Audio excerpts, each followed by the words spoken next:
Mesdames et messieurs, le 21 août, j'ai reçu une notification de Facebook me disant que j'étais bloqué sur ma page Facebook Rémy Ngom officiel parce que j'avais publié des photos montrant la nudité.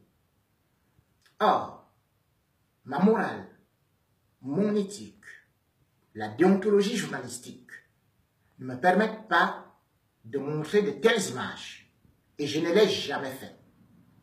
En fouillant tout de ma page, je vous prends à témoin, vous ne verrez pas de telles images. La dernière image que j'ai publiée, c'était le 20 août à 1 h du matin, montrant des anglophones camerounais en train de manifester devant la Maison Blanche contre Paul Biya.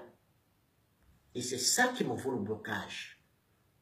En réalité, le réseau social Facebook est devenu un instrument au service du régime dictatorial de Paul Biya.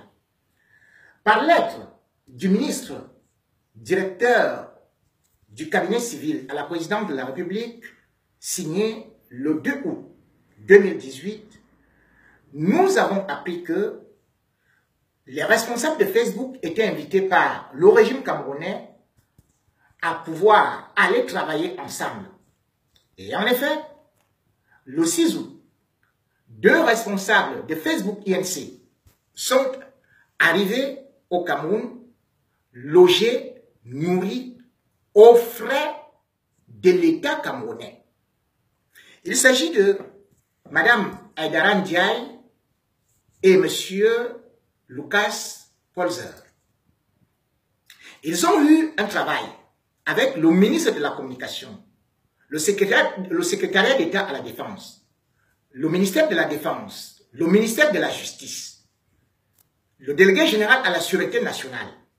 Donc, en fait, Facebook est devenu plutôt un instrument qui travaille avec un régime et qui sert de censure. Ce qui veut dire que tout journaliste, tout activiste camerounais, à la veille de l'élection présidentielle, est totalement surveillé et ses données personnelles peuvent être exploitées pour Facebook pour remettre au régime camerounais. C'est ce qui est grave.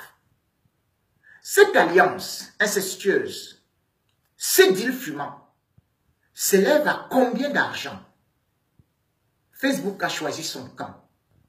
Le camp de l'argent, le camp du sang, le camp du tyran.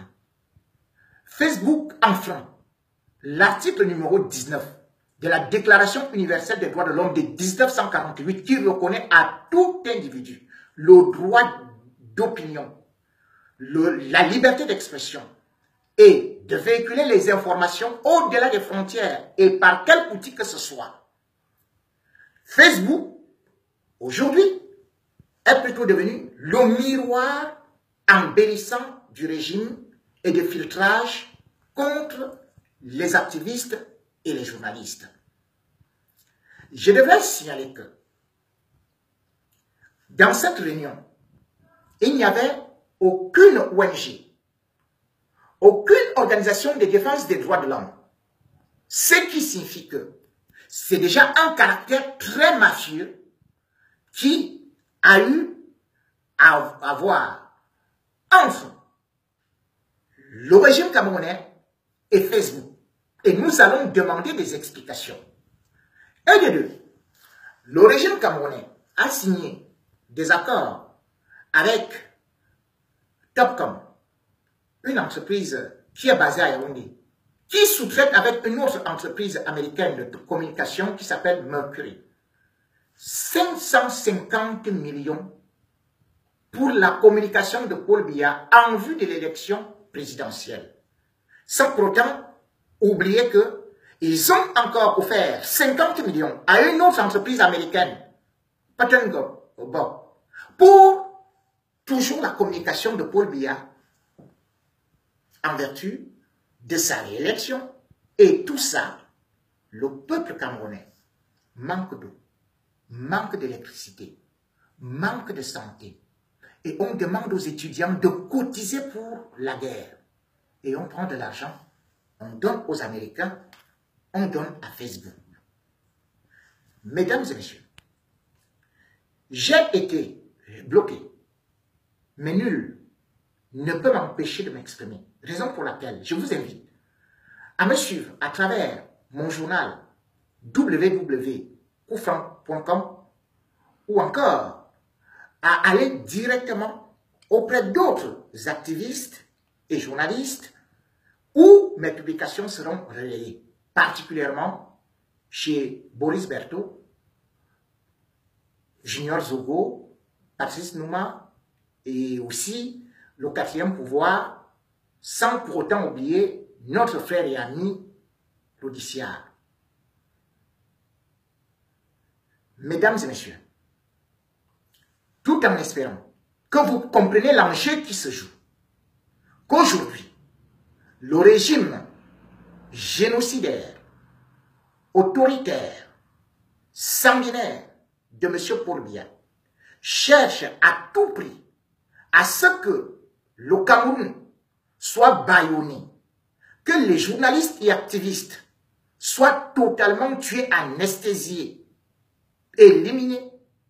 Je vous prie d'aller sanctionner, parce qu'il s'agit de votre avenir, ce régime, le 7 octobre, pour qu'il ne passe plus. Ils m'ont bloqué, mais mes idées vont continuer. Et c'est maintenant à vous de jouer. Comme le disait Jacques Duval, la seule liberté des peuples est la liberté de changer de maître.